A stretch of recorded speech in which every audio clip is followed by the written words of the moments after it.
I have an additional, one small additional question or more remark to you.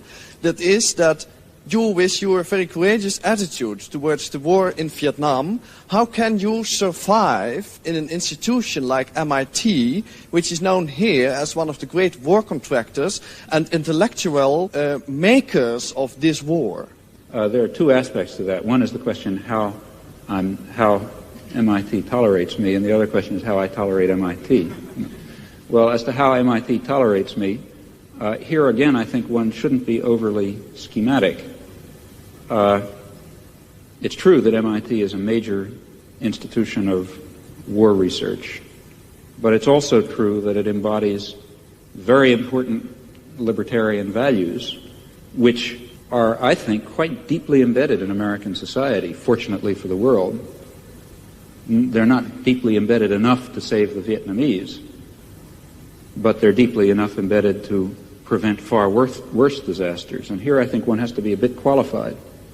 That is, there is imperial terror and aggression, there is exploitation, there is racism, lots of things like that. But there's also a real concern coexisting with it for individual rights of a sort which, for example, are embodied in the Bill of Rights, which is by no means simply an expression of class oppression.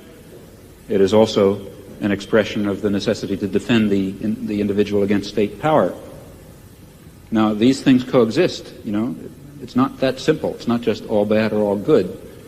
And it's because it's the particular balance in which they coexist that makes it, that makes an institute that produces weapons of war be willing to tolerate, in fact, you know, in many ways even encourage, to be quite honest, a person who's involved in civil disobedience against the war. Now, as to how I tolerate MIT, that raises another question. There are people who argue, and I've never understood the logic of this, that a radical ought to dissociate himself from all oppressive institutions. That is, the logic of that argument is that Karl Marx shouldn't have studied in the British Museum, which, if anything, was the symbol of, you know, the most vicious imperialism in the world, the place where all the treasures of empire were gathered, you know, the rape of the colonies was all poured in there, and so on and so forth. But I think Karl Marx was quite right in studying in the British Museum. He was right in using the resources and, in fact, the liberal values of the civilization that he was trying to overcome against it. And I think the same applies in this case.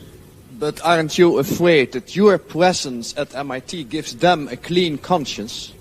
I don't see how, really. I mean, I think my presence at MIT serves marginally to, I hope a lot, I don't know how much, to increase student activism against a lot of the things that MIT stands for example.